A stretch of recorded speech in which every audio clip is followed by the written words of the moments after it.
Could Ferrari have come up with the biggest technical trick in Formula One's hybrid era? Why is everyone so quiet about SF26 if, in theory, it should be his return to the throne?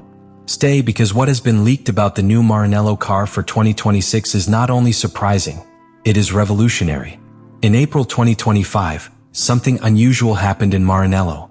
Ferrari, one of the most legendary and pressured teams in Formula One, made a drastic decision to completely stop the development of its car in the middle of the season.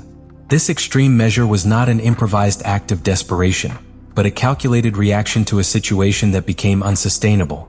The SF25, the car they started with that year, had clearly fallen behind its rivals. Not even the addition of seven-time world champion Lewis Hamilton had been enough to reverse the downward trend. After 3 races, there were no wins. There was no rhythm. There was no hope. The signs were clear from the start. Ferrari was surpassed by McLaren, by Mercedes, and in several sessions even by Red Bull, which was beginning to suffer its own internal crises. Charles Leclerc, despite his innate speed, could not find a competitive balance, while Hamilton struggled with a car that simply did not respond. In internal strategy and development meetings, the telemetry graphs always told the same story. Lack of efficiency in fast corners, inconsistency in traction, a chassis with obvious aerodynamic limitations, and a power unit that already felt old before its time. It was then that Project 678 emerged, the code name for the new car that would be secretly prepared for the biggest regulatory leap in more than a decade. The SF26 would not only be a new car, but a complete rethinking of what a Ferrari car should be in the hybrid era of 2026. Technical resources were reorganized, budgets were redirected, and the team's objectives were reconfigured. From that moment on, the 2025 season stopped being an opportunity for success and became a real-time laboratory. Every kilometer traveled by the SF25 became a test bed disguised as a competition. Every reliability flaw, every classification deficit, every strategy error was carefully documented, not to be corrected in 2025, but to be avoided in 2026. Internally, the pressure was immense. The Italian fans, the specialized media, and even former team managers harshly criticized the apparent premature surrender. But what few knew was that, in the Maranello wind tunnel and on AVL's test beds in Austria, something completely different was brewing. A reinterpretation of what a Formula One car should be in an era dominated by hybridization, energy efficiency, and artificial intelligence applied to performance. It wasn't just a car to compete in. It was the attempt to recover an identity, a way of telling the world that Ferrari could still be a pioneer, could still innovate, could still win. And so, after months of silence, without bombastic announcements, without early leaks, on January 23, 2026, the SF26 appeared for the first time taxiing in Fiorano. The car that had been born from the failure of 2025 was shown to the world with a radical technical philosophy. And the most interesting thing is that he did it without promises, without sensational headlines. Because Ferrari had learned another important lesson. In the new era, true power is not announced, it is demonstrated. When we talk about engines in Formula One, the narrative often remains in abstract figures. Horsepower, kilos of weight, thermal efficiency. But in the case of the SF26, the engine is not just a part of the car. It is the ideological core of the entire revolution that Ferrari has proposed for this new era. And to understand the magnitude of what they are trying, you have to start with a decision that defies common logic: changing aluminum for steel. For decades, the cylinder head in Formula One engines has been an area protected by technical dogma. Aluminum reigned due to its low weight and thermal dissipation capacity. But for Ferrari, those rules no longer applied. Under the new 2026 regulations, which raised the minimum weight of power units from 120 kilograms to 150 kilograms, the Scuderia saw an opportunity. The mass penalty was no longer as critical as it once was, and that opened a door that few dared to cross: experimenting with advanced steel alloys for cylinder heads. Why do it? Because steel, under extreme conditions of pressure and temperature, not only resists better than aluminum, but also allows for more stable, more aggressive, and more efficient combustion. The key was to survive the thermal hell inside the combustion chamber without deformations or microfractures. At first, it was a disaster. The first versions of these heads burst on the test bench in the middle of the simulation cycle. But Ferrari did not give up.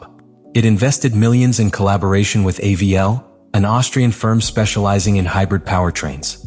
Together they developed a manufacturing process so advanced that what equips the SF26 today is not an engine.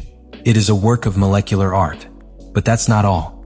The SF26 was born in a Formula One where the relationship between the electrical and thermal part of the engine has completely changed. Now, by regulation, half of the power must come from electrical energy. We are talking about a 1.6-liter turbo V6 that delivers about 540 horses. But that works in symbiosis with an MGUK system that alone generates about 475 additional horses. This redefines how a car is built, driven, and thought about. It's not just speeding up. It is knowing when, how, and how much to deploy that electrical power to achieve maximum effect. Ferrari has spent more time developing torque delivery maps than testing the engine on the track. Because now the art is not only in generating power, but in integrating it without peaks, without lag, without compromising the tires. That, in recent history, has been a historical weakness of Maranello. By 2026, Ferrari assures that this will no longer be a problem. Artificial intelligence, fed by data from entire years of racing and simulation, has created unique profiles for Leclerc and Hamilton. Each one will have a system adapted to their style. Every braking, every acceleration, every curve has its own electrical pattern optimized by algorithms. And if that weren't enough, Ferrari is rumored to be testing a split turbo, similar to what Mercedes used successfully in the previous hybrid era, but with a bearing innovation that further reduces friction. This would allow them to completely eliminate turbo lag, that loss of response so hated by pilots. The result is an engine that not only promises to be powerful, it promises to be constant, cool under pressure, and adapted like a glove to each circuit on the calendar. It is not just a technical evolution. It is Ferrari's most ambitious attempt in the hybrid era. And this time, they may finally have all the right pieces. The hybrid revolution that is about to begin in 2026 is not a simple evolution of the above. It is a paradigm shift that shakes the foundations of design, strategy, and driving in Formula One. And Ferrari, aware that its future depends on being one step ahead in this transformation, has opted for a radically new approach to the integration of its hybrid system. What was once a complement to the combustion engine is now a pillar of equal importance. The 2026 regulations require that the power be divided practically in equal parts. About 540 horsepower from the thermal engine and approximately 475 from the electrical system. This changes everything. With the elimination of the MGUH, the component that recovered energy from the exhaust gases and kept the turbo in constant operation, Ferrari and the rest of the manufacturers lose a key tool to smooth power delivery. The MGUH, although complex and expensive, had been the best defense against the dreaded turbo lag, that delay in response when the pilot demands power. Without it, energy management falls entirely on the MGUK, which must now bear a double burden: recovering energy during braking and delivering maximum power during acceleration, without compromising the balance of the car.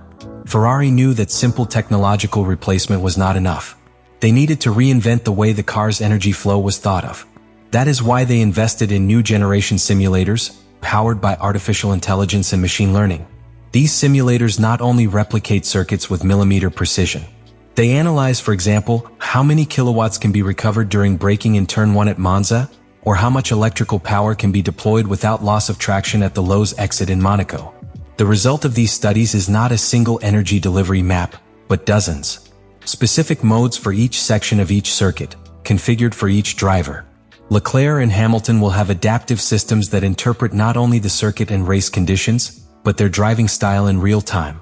If one of them begins to brake later or to exit before the apex of a curve, the electrical system readjusts the level of torque delivered by the MGUK to maintain optimal traction and avoid excessive tire wear.